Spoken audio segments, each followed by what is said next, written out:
rule number 1 says, away from earth, it is inhale, it is exhale. Coming back to center, inhale. Take the examples of seated and supine and make it clear. It means draw a table for 5 simple rules for breathing guidelines during asana practice. We'll start with rule number 2 first because it is easy to understand. Away from body, it is inhale, and close to the body, exhale. How to do this? Now your limbs, opening your both the hands, is away from the body. Take your both the hands away, it is inhale, and get into Namaskara, exhale. Correct? So whether you do it in the standing position or seated position or supine position, the rule will not change. Rule number, and this depends on expansion of the chest, it is inhale, and relaxation of the chest, it is exhale. Rule number 1. So we have studied rule number 2. Rule number 1 says, away from earth, it is inhale, and closer to the earth, exhale. Now it is talking about forward back bending and forward fold. So when we practice a back bending, so when you are opening the chest and taking a back bending, you are moving away from the earth. So it is inhale. If you take this central position, the angle, and measure the angle when you are taking a back bending. So the angle is increasing. So you are moving away from the earth. So that is inhale. And getting closer to the earth, forward fold is exhale. Clear? Now in standing position and sitting position, there is easy to understand. Correct. But now when you are doing it in the supine position, so suppose you are taking the legs, you are lying down in the position and you are taking your leg up. So the leg is moving away from the earth. It is inhale or exhale? Away from the earth? Inhale. So when the foot is going away from the earth, it is inhale, and taking the foot closer to the earth, it is exhale. Clear? Now coming to the joints movement.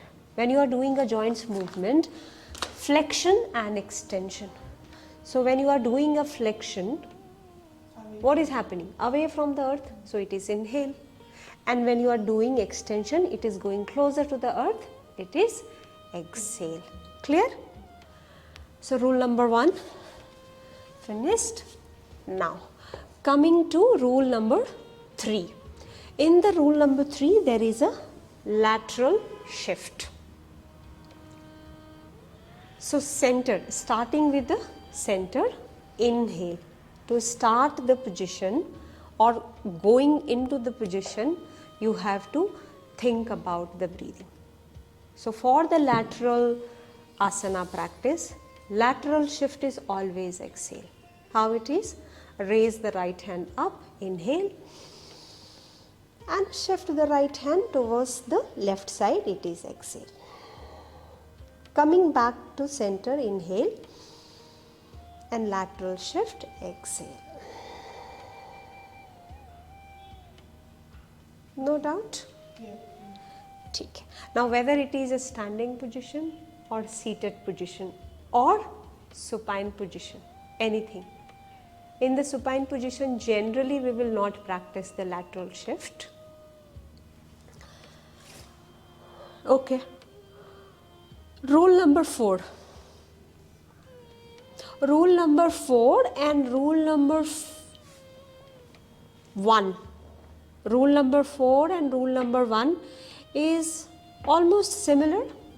So in general, the standard back bending is always inhale and forward fold is always exhale.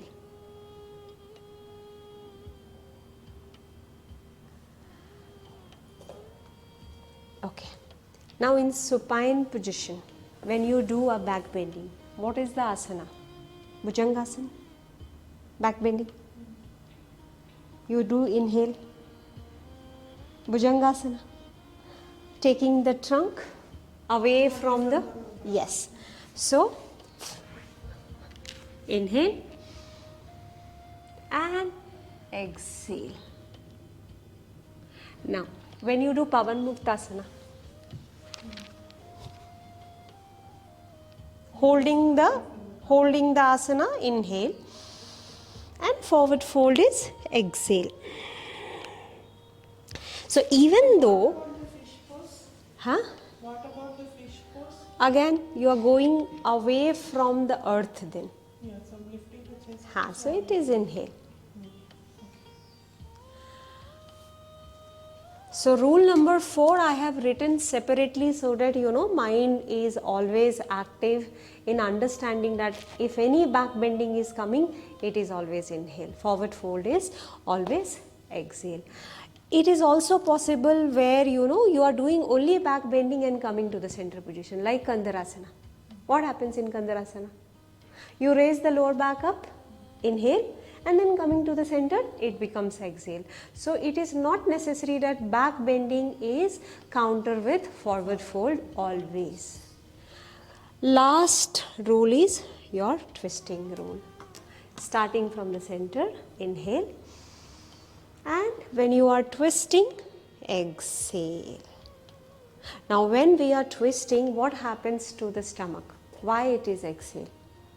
The stomach contracts, and when stomach is contracting, we have to vacuum it. So you have to exhale. So you can twist more. Yes, you can better twist. Now these are the simple 5 breathing rules which is practiced during asana, and you can remember for the lifetime. You just have to take the example of standing, few examples, take the examples of seated and supine, and make it clear. It means draw a table for a yoga teachers. Draw a table like when I'll stand. Now taking your leg away from the earth, what it will be? Inhale, inhale, and taking the foot. We are just testing it. You take any example and tell me, so that you test is that rule is correct or not. Bend the knee. Inhale, Away from the ground, so you exhale. Clear? Yeah. Any other asanas which you are now in inverted asanas? In inverted asanas, the breathing is normal. Only while going into the asanas, maybe you need the breath to understand the energy distribution. So suppose Sarvangasana. So while lifting your both the legs up, away from the earth, what it will be? Inhale, inhale, and then exhale, and then hold the breath. What else we do it during asana practice? During asana practice, suppose if you are holding the position, then hold is also coming. You are holding the position. What we are going to do that time? Inhaling to go into the position, exhaling to go out of the position. When you are holding the position, then which breath has to be given? If it is a forward fold, then give more of exhalation. Focus on more exhalation, because forward fold will deepen with the exhalation. Correct? Inhale for deepen the back. So even though you are in back bending, if you want to increase the depth of the asana, you have to work on exhalation, because through exhalation the relaxation of the muscles happen. You increase the gap between the joints. So both cases, when you are holding the position, you have to exhale to deepen your asana. This is the simple rule. Whether it is a twist, whether it is a lateral, whether it is inverted position. Kumbhak, inverted position, Kumbhak is the best practice. because you are into a lock. Chin is locked to the chest. That time, if it is a lock, either you do passive breathing, not active breathing, passive breathing, ujjayi breathing, or if you are having a command or if you have experience of holding the breath, then practice Kumbha. Clear? Thank you.